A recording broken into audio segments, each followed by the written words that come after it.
Hello everyone, welcome to PCS mind. Friends, यहाँ पर हम कवर कर रहे हैं आपका ई दृष्टि मैगजीन से इंटरनेशनल करंट अफेयर। तो आज की क्लास हमारी इंटरनेशनल करंट अफेयर पर होगी। इंटरनेशनल करंट अफेयर की आपकी ऑलरेडी एक क्लास आ चुकी है, आज आपकी दूसरी क्लास है। तो अंतर्राष्ट्रीय स्तर पर जितनी भी करंट अफेयर की आपकी घटनाएं पूरे एक साल में घटी है, तो आज हम वो सारी डिस्कस करेंगे। तो ये 2023 के लिए जो आपकी ई दृष्टि की अपडेटेड मैगजीन आई है, हम इसी से आपकी करंट अफेयर को डिस्कस कर रहे हैं। ये आप देख सकते हैं कि यहाँ पर पूरे एक साल का करंट अफेयर आपका कवर हो जाएगा। एक चीज़ और कि हम इंटरनेशनल करंट अफेयर को डिस्कस करने से पहले आपका नेशनल करंट अफेयर हम डिस्कस कर चुके हैं। तो अगर आपको अपना नेशनल करंट अफेयर एक साल का पूरा कंप्लीट करना है तो आप हमारे वीडियोस को देख सकते हैं, ठीक है। तो इसी चैनल पर आपको मिल जाएंगे। और अगर आप इस चैनल पर नए हैं तो चैनल को सब्सक्राइब ज़रूर कर लें, वीडियो को लाइक ज़रूर किया करें अगर आपको क्लास पसंद आती है, और कमेंट में मुझे ज़रूर बताया करें। तो फ्रेंड्स देखिए, जो आपकी ई दृष्टि मैगजीन है, इसका जो इंडेक्स है ये आपका इस तरीके से कुछ डिवाइड होता है। इसमें नेशनल करंट अफेयर आपकी अलग होती है। तो नेशनल करंट अफेयर, जैसा कि मैंने आपको बताया, ये सारा हम डिस्कस कर चुके हैं। और आज हमें आपका इंटरनेशनल करंट अफेयर को डिस्कस करना है। तो इंटरनेशनल करंट अफेयर पर आपकी एक क्लास आ चुकी है और आज दूसरी है। तो चलिए स्टार्ट करते हैं फिर आज की क्लास। तो फ्रेंड्स, लास्ट क्लास में मैंने आपको हैनले पासपोर्ट इंडेक्स 2022 के बारे में बताया था। तो इस बार का जो आपका पासपोर्ट इंडेक्स आया है, इसमें वर्ल्ड में सबसे पावरफुल पासपोर्ट कौन सी कंट्री का बताया गया है, तो आप देख सकते हैं जापान का बताया गया था, ठीक है। और इंडिया की पोजीशन कितनी थी पासपोर्ट के मामले में? 87th इंडिया की पोजीशन थी, ठीक है। तो ये हमने लास्ट क्लास में आपका डिस्कस किया था। अगर आपने वो क्लास नहीं देखी है तो आप इस क्लास को देखने के बाद उस क्लास को भी ज़रूर देख लेना, ठीक है। वो आपका इंटरनेशनल करंट अफेयर का पार्ट 1 होगा। तो आज पार्ट 2 है। तो देखिए, सबसे पहले न्यूज़ है आपके सामने, वर्ल्ड पॉपुलेशन प्रोस्पेक्टस 2022। तो देखिए फ्रेंड्स, जो आपका वर्ल्ड पॉपुलेशन प्रोस्पेक्टस 2022 है, इसको रिलीज़ किसने किया है? तो इसको रिलीज़ करता है यूनाइटेड नेशन का department of economic and social affair, ठीक है। तो इसको यूनाइटेड नेशन के ही पॉपुलेशन डिवीज़न ने इसको रिलीज़ किया है। और इस रिपोर्ट में ये बताया गया है कि जो 15 नवंबर 2022 तक वर्ल्ड की जो पॉपुलेशन है वो 8 बिलियन तक पहुँच चुकी है। इसीलिए यूनाइटेड नेशन ने 15 नवंबर 2022 को आप देख सकते हैं डे ऑफ 8 बिलियन सेलिब्रेट किया है, ठीक है। ये सेलिब्रेट किया है। और इसमें यह भी कहा गया है इस रिपोर्ट में कि चाइना जो है, ठीक है, इंडिया चाइना को सरपास करते हुए, यानी कि चाइना को पीछे छोड़ते हुए 2023 में वर्ल्ड की पॉपुलेशन के मामले में नंबर 1 कंट्री बन जाएगी। अभी आपको पता होगा कि नंबर 1 पर कौन है? चाइना, और नंबर 2 पर इंडिया है पॉपुलेशन के मामले में, ठीक है, जनसंख्या के संबंध में। लेकिन ऐसा कहा गया है कि 2023 में इंडिया जो है चाइना को पीछे छोड़कर नंबर 1 पोजीशन पर आ जाएगा, ठीक है।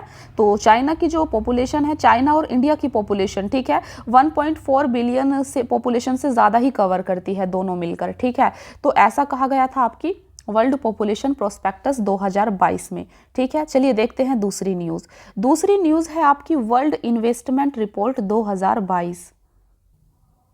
तो फ्रेंड्स, वर्ल्ड इन्वेस्टमेंट रिपोर्ट 2022 में ये बताया गया है कि एफडीआई सबसे ज़्यादा कहाँ से आता है और कहाँ जाता है, ठीक है। इंडिया में सबसे ज़्यादा एफडीआई का मतलब होता है फॉरेन डायरेक्ट इन्वेस्टमेंट। यहाँ पर निवेश की बात हो रही है कि इंडिया में सबसे ज़्यादा निवेश कौन सी कंट्री करना पसंद करती है, और इंडिया के जो लोग हैं, ठीक है, वो कहाँ सबसे ज़्यादा, कौन सी कंट्री में सबसे ज़्यादा निवेश करना पसंद करते हैं। तो बेसिकली यहाँ एफडीआई के बारे में बताया गया है, ठीक है। तो देखिए, वर्ल्ड इन्वेस्टमेंट रिपोर्ट 2022 के अकॉर्डिंग देखिए सबसे पहले आप ये समझिए कि वर्ल्ड इन्वेस्टमेंट रिपोर्ट 2022 को जारी कौन करता है, ठीक है। तो इसको रिलीज करता है आपका अंकटाड। अंकटाड की फुल फॉर्म क्या होती है? अंकटाड की फुल फॉर्म होती है United nation conference on trade and development, ठीक है। तो अंकटाड की ये फुल फॉर्म होती है और अंकटाड ही इसको रिलीज करता है।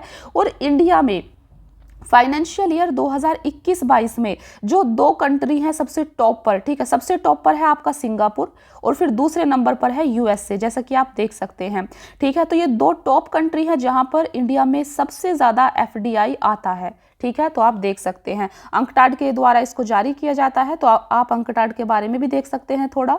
इसको 1964 में जो है स्थापना की गई थी अंकटाड की, ठीक है। और अंकटाड का जो हेडक्वार्टर है ये जेनेवा स्विट्जरलैंड में है, ठीक है। तो यहाँ पर टॉप 5 कंट्री दी गई हैं जो यहाँ से हमारे देश में एफडीआई आता है। देखिए इनफ्लोज की बात कर रहा है, यानी कि हमारे देश के अंदर आ रहा है।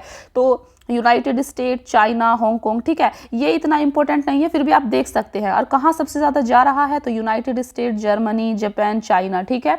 आपको ये 2 कंट्री के नाम जरूर याद रखने हैं, सिंगापुर और यूएसए। यहाँ पर इंडिया में सबसे ज़्यादा इन्वेस्टमेंट आता है, ठीक है। तो जैसा कि आप देख सकते हैं टॉप 2 सोर्सिंग नेशन है ये एफडीआई के मामले में, ठीक है। देखिए तो India has improved one position to 7th rank, ठीक है, among the top 20 host economy. तो देखिए जो ये सबसे ज़्यादा वर्ल्ड लेवल पर टॉप हैंगे, ठीक है, ये वर्ल्ड लेवल पर टॉप हैं, जहां पर ये ऐसी कंट्री हैं फ्रेंड्स जो सबसे ज़्यादा इन्वेस्टमेंट करती हैं, ठीक है, जहां से सबसे ज़्यादा इन्वेस्टमेंट होता है और आउटफ्लो जहां से सबसे ज़्यादा बाहर भी जाता है इन्वेस्ट करने के लिए, ठीक है।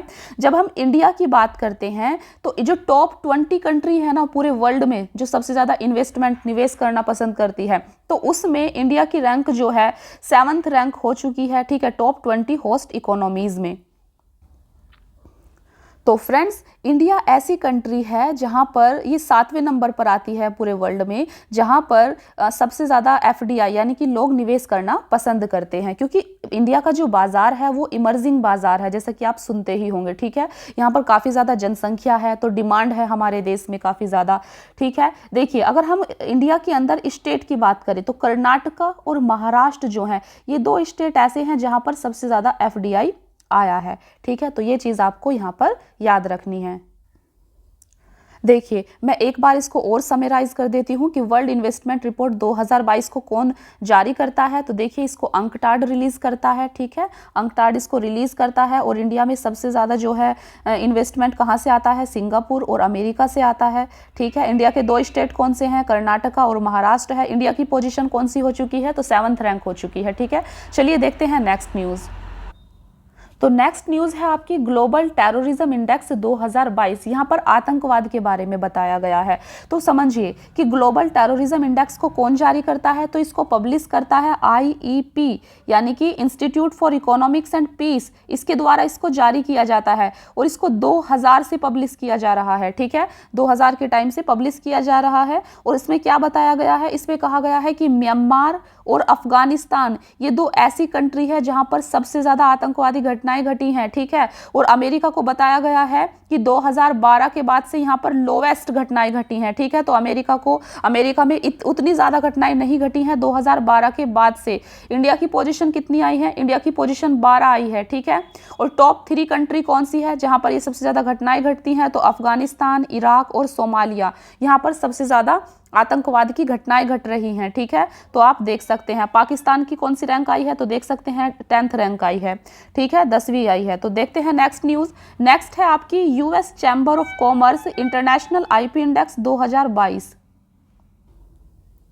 देखिए फ्रेंड्स तो इंटरनेशनल IP का मतलब होता है इंटेलेक्चुअल प्रॉपर्टी, ठीक है। तो इंटरनेशनल इंटेलेक्चुअल प्रॉपर्टी इंडेक्स 2022 को किसके द्वारा पब्लिश किया गया है, तो United states chambers of commerce के द्वारा इसको पब्लिश किया गया है। और इसमें क्या बताया गया है, तो इसमें टॉप 5 कंट्री कौन है इंटेलेक्चुअल प्रॉपर्टी के मामले में। आप जानते हैं कि इंटेलेक्चुअल प्रॉपर्टी क्या होती है। इंटेलेक्चुअल प्रॉपर्टी का मतलब है यहाँ पर कि आपके मस्तिष्क के द्वारा अगर किसी यूनिक चीज़ का निर्माण किया जाता है, आपके माइंड में कुछ ऐसा विचार आता है जो यूनिक है, दुनिया में पहले नहीं आया है, ठीक है, आप अपने मस्तिष्क के द्वारा किसी चीज का निर्माण करते हैं, वो विचार के फॉर्म में हो सकता है, तो वो आपकी इंटेलेक्चुअल प्रॉपर्टी होती है, ठीक है। तो इस मामले में टॉप 5 कंट्री कौन है इंटेलेक्चुअल प्रॉपर्टी इंडेक्स के मामले में, तो फ्रांस है, स्वीडन है, जर्मनी, UK, US, ठीक है। और इंडिया की रैंक कितनी आई है इंटेलेक्चुअल प्रॉपर्टी में, 43, ठीक है, आउट ऑफ 55 कंट्री में से 43 रैंक इंडिया की आई है, ठीक है। चलिए देखते हैं नेक्स्ट न्यूज़। तो नेक्स्ट है आपकी G20 समिट 2022 के बारे में, ठीक है। ये काफ़ी इंपॉर्टेंट है। आपको पता है कि 2023 में इंडिया जो है वो G20 की प्रेसिडेंसी अध्यक्षता संभाले हुए है। तो 2023 में जो G20 की समिट है वो इंडिया में होगी, ठीक है, इसी साल। तो इसीलिए ये काफ़ी इंपॉर्टेंट है। तो आपको जानना होगा कि इससे पहले G20 समिट 2022 में कहाँ हुई थी, इसके की पॉइंट्स क्या थे, ठीक है। देखिए फ्रेंड्स, तो G20 की समिट 2022 में ये 17वें नंबर की थी, ठीक है। तो 17वीं G20 की जो समिट थी ये आपकी इंडोनेशिया के बाली में हुई थी, ठीक है। किस थीम के साथ हुई थी? तो इंडोनेशिया ने इसकी प्रेसिडेंसी संभाली हुई थी 2022 में, ठीक है। और थीम क्या थी इसकी? रिकवर टुगेदर, रिकवरी स्ट्रोंगर, ठीक है, ये थीम थी। जबकि 18वीं जो G20 समिट है ये इंडिया में होगी, ठीक है, 2023 में, जैसा कि आप देख सकते हैं। और G20 समिट में बाली लीडर डिक्लेरेशन को भी अपनाया गया था। बेसिकली इसमें यह कहा गया था, क्योंकि आपको पता है कि रसिया और यूक्रेन के बीच में युद्ध छिड़ा हुआ है, ठीक है, लड़ाई हो रही है, तो इस समिट में यह कहा गया था। तो फ्रेंड्स बेसिकली इस समिट में ये कहा गया है कि जो आज का एरा है वो युद्ध का एरा नहीं है, ठीक है। युद्ध का आज का जो टाइम है ये युद्ध का नहीं है, क्योंकि इसमें युद्ध से दोनों ही पक्षों को हानि होती है, जन धन की। आप देख रहे हैं कि रसिया और यूक्रेन दोनों को कितनी हानि हो रही है, कितने लोग मारे जा रहे हैं, ठीक है। तो इस G20 समिट में कहा गया था 2022 में कि फूड एंड एनर्जी सिक्योरिटी पर ध्यान दे, ठीक है। और आपको पता ही है जैसे कि इंडिया को 2023 के लिए G20 की प्रेसिडेंसी मिल चुकी है। तो यहाँ पर आप थोड़ा सा अबाउट G20 जो ग्रुप है इसके बारे में भी देख सकते हैं। तो G20 ग्रुप जो है इसको 1999 में यानी कि 1999 में इसको फॉर्म किया गया था, ठीक है। इसके मेंबर कौन है? तो G20 में आपको याद रखना है, ये काफ़ी इंपॉर्टेंट है, इसमें 19 कंट्रीज़ हैं, ठीक है। G20 में 19 कंट्रीज़ है और एक पूरा यूरोपियन यूनियन सम्मिलित है, ठीक है, एक यूरोपियन यूनियन। तो G20 के मेंबर कौन है? 19 कंट्रीज़ और 1 यूरोपियन यूनियन, ठीक है, इसमें है। और 1999 में ये फॉर्म्ड हुआ था। तो G20 के बारे में आपको ये भी देख लेना चाहिए, काफ़ी इंपॉर्टेंट है कि G20 जो कंट्री है वो क्या रिप्रेजेंट करती है। तो ये पूरे वर्ल्ड में 85% ऑफ द ग्लोबल GDP, ठीक है, G20 की जो कंट्री है GDP में उनका 85% रोल है, ठीक है। और ग्लोबल ट्रेड में 75% G20 कंट्री कवर करती हैं और 2/3 ऑफ द वर्ल्ड पॉपुलेशन आपकी G20 ग्रुप कवर करता है। इसीलिए ये काफ़ी इंपॉर्टेंट हो जाता है और 2023 में इंडिया भी प्रेसिडेंसी कर रहा है, तो इसीलिए ये काफ़ी इंपॉर्टेंट है। चलिए देखते हैं नेक्स्ट न्यूज़। नेक्स्ट न्यूज़ है आपके सामने श्रीलंकन इकोनॉमिक क्राइसिस। तो आपको पता होगा कि श्रीलंका में इकोनॉमिक की क्राइसिस आई हुई है, वहाँ की जो आर्थिक स्थिति है वो काफ़ी ख़राब हो चुकी है। तो फ्रेंड्स श्रीलंका में बेसिकली जो इकोनॉमिक क्राइसिस आया है उसके रीज़न क्या थे? देखिए कारण क्या थे श्रीलंका में इकोनॉमिक क्राइसिस आने के। तो इकोनॉमिक क्राइसिस का मतलब आई थिंक आप समझ रहे होंगे। इकोनॉमिक क्राइसिस का मतलब होता है, देखिए, depletion in foreign exchange and economic mismanagement, यानी कि जो हमारा एक फॉरेन एक्सचेंज रिजर्व होता है, ठीक है, जिसके द्वारा हम आयात करते हैं विदेशी मुद्रा, ठीक है, वो हमारी खत्म हो जाती है। इंडिया में भी ये 1990 के टाइम में ऐसा क्राइसिस आया था, तब हम तो फ्रेंड्स देखिए श्रीलंका में अभी क्यों क्राइसिस आया हुआ है, तो आप मान सकते हैं कि कोविड-19 का इम्पैक्ट है, ठीक है। डिक्लाइन इन टूरिज्म, जो सबसे बड़ी चीज़ कही जा रही है कि जो श्रीलंका की इकोनॉमी है वो टूरिज्म पर बेस्ड इकोनॉमी है, ठीक है। तो कोविड के टाइम में जो टूरिज्म है वो काफ़ी कम हो गया था, इसीलिए भी श्रीलंका को इकोनॉमिक क्राइसिस का सामना करना पड़ रहा है। तो श्रीलंका के जो लोग हैं वहाँ पर वहाँ के लोगों को, ठीक है, फूड यानी कि खाना, फ्यूल, ईंधन, पावर, ठीक है, इन सब का जो है कमी हो गई है बहुत ज़्यादा, तो वहाँ के लोग भूखे मर रहे हैं, एक तरीके से आप बोल सकते हैं, ठीक है। तो ये क्राइसिस आया है। तो फ्रेंड्स ये थी श्रीलंका की न्यूज़। देखते हैं फिर नेक्स्ट न्यूज़, ठीक है। देखिए नेक्स्ट है आपका बिम्स्टेक के बारे में। बिम्स्टेक का नाम आपने सुना होगा। बिम्स्टेक की फुल फॉर्म होती है bay of Bengal initiative for multi sectoral technical and economic cooperation summit, ठीक है, ये बिम्स्टेक की फुल फॉर्म होती है। तो अभी जो 5वां बिम्स्टेक है, ठीक है, तो फ्रेंड्स जो आपका 5वीं बिम्स्टेक की समिट हुई है इसको वर्चुअली श्रीलंका ने होस्ट किया था, ठीक है। इसको वर्चुअली 30 मार्च 2022 को श्रीलंका ने होस्ट किया था। इसकी थीम क्या थी? तो बिम्स्टेक की जो समिट हुई थी इसकी थीम थी towards a resilient region, prosperous economy और हेल्दी पीपल, ठीक है। तो ये इसकी थीम थी। थोड़ा सा बिम्स्टेक के बारे में देख लेते हैं। तो बिम्स्टेक में जो है टोटल 7 मेंबर्स हैं, ठीक है, 7 कंट्री आती हैं बिम्स्टेक के अंदर, ठीक है।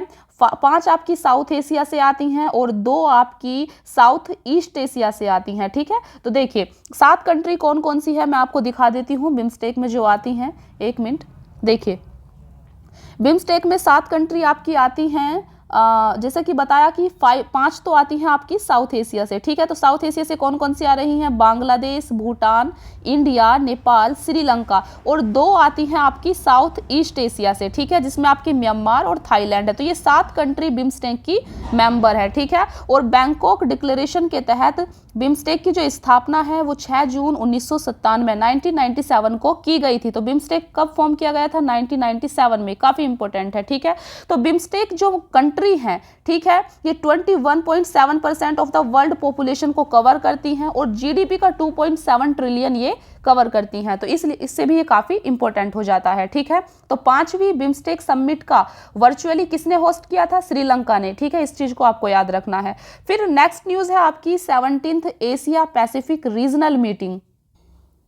तो फ्रेंड्स, जो आपकी ये 17वें नंबर की एशिया पैसिफिक रीजनल मीटिंग है ऑफ द आईएलओ, आईएलओ का मतलब होता है इंटरनेशनल लेबर ऑर्गेनाइजेशन। तो ये कहाँ पर हुई है? तो ये सिंगापुर में हुई थी, ये चीज़ आपको याद रखनी है। और इसमें देखिए ILO criticised India's labour policies. तो इसमें जो इंटरनेशनल लेबर ऑर्गेनाइजेशन है उसने इंडिया की लेबर पॉलिसीज को क्रिटिसाइज किया है। बस आपको इतना याद रखना है। चलिए देखते हैं नेक्स्ट न्यूज़। यहाँ पर आप देख सकते हैं कि जो आईएलओ है, इंटरनेशनल लेबर ऑर्गेनाइजेशन, ठीक है, ये यूएन की एजेंसी है 1919 से, ठीक है, 1919 से। इसको कब स्थापना की गई थी इंटरनेशनल लेबर ऑर्गेनाइजेशन की? तो 1919 में। हेडक्वार्टर कहाँ है इसका? जेनेवा में है। और टोटल मेंबर कितने हैं? 187 मेंबर हैं, ठीक है। चलिए नेक्स्ट न्यूज़ देखते हैं। तो नेक्स्ट है आपका 19th आसियान इंडिया समिट। तो अभी क्या था फ्रेंड्स?